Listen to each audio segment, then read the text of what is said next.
Hello, this is Blue Productions with LEGO Transformers Shockwave. The last of my redesigns that I have built so far.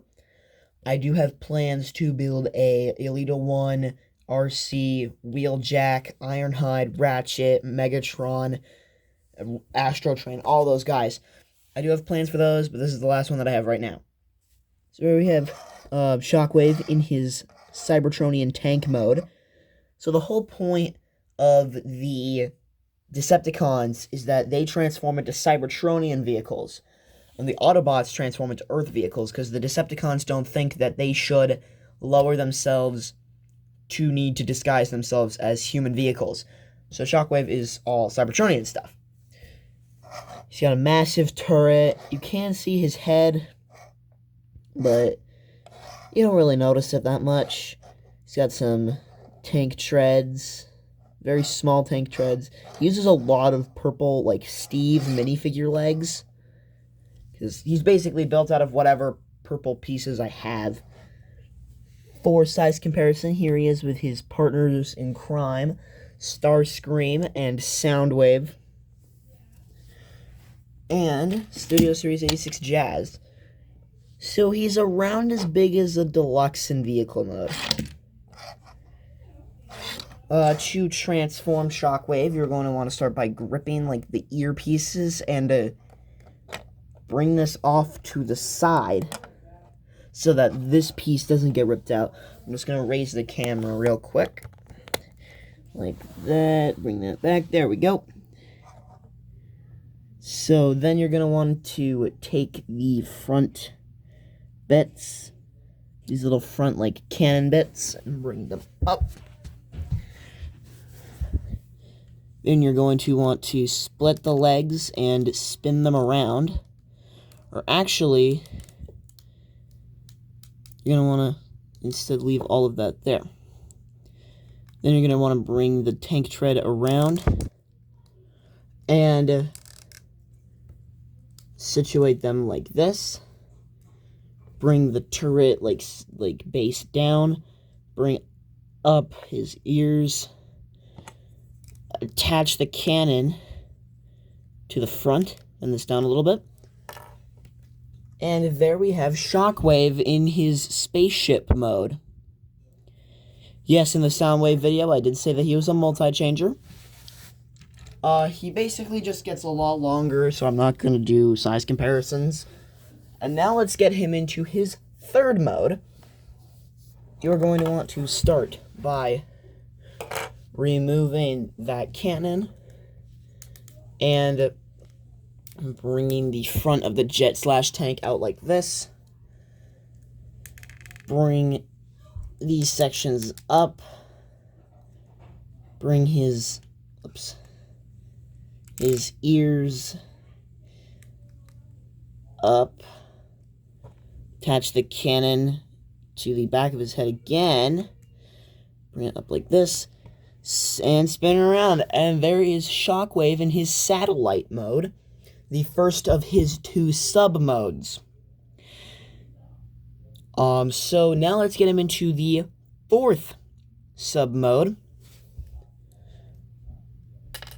or the second sub-mode, fourth overall mode. So we're going to have to go back into tank mode for this, so I'm just going to pause this and go back to tank mode. Now that Shockwave is back in his tank mode, we can go to his fourth mode. You want to start by taking the back treads and bringing them down like this. Then you want to bring the turret up and bring down these two sections, finish, and then you just want to kind of maneuver the back treads until all four of them are standing straight. And here is Shockwave in Spider Tank mode. And he can, like, climb up walls, hang on ceilings and stuff. And now let's get him into his final mode, Robot mode. You're going to want to do the exact same thing that you want to do to remove the turret from tank mode. Then you're going to want to bring up what are, like, his toes / cannon / connectors / antenna and rotate what will be the legs around, then rotate him around himself. Rotate this down, and bring down and unfurl his arm. Bring up his head. Rotate his shoulder around and bring up, come on, bring up this little armor spike piece. We're just going to get him to stand. Take the cannon and plug that right onto his arm. Let's get him to stand. And there's Shockwave in his robot mode. I was trying to go for like a one really, really long like cable arm. It's like it's supposed to be made of like a cable with a claw at the end. And a really massive, heavily armored cannon arm. For size comparison, here he is with Starscream. And if I can get find his heel, there it is. Soundwave. So he scales pretty well. Soundwave is the tallest of the group, and I think Starscream is the shortest. He should be taller than this. For articulation, he can do a full 360 at the head. He can look up. Full 360 at both shoulders. His shoulders can go in, down, forwards and backwards butterflies. They are on ball joints. Can kick forward, can kick back. If you move his arm, he can kick out, toe down, and 3 joints at the arm that can move universally. You can go back and forth, which is like the point because he's made of a cable. Come on. So yeah, this has been LEGO Transformers Shockwave, and I hope to see you in the next video.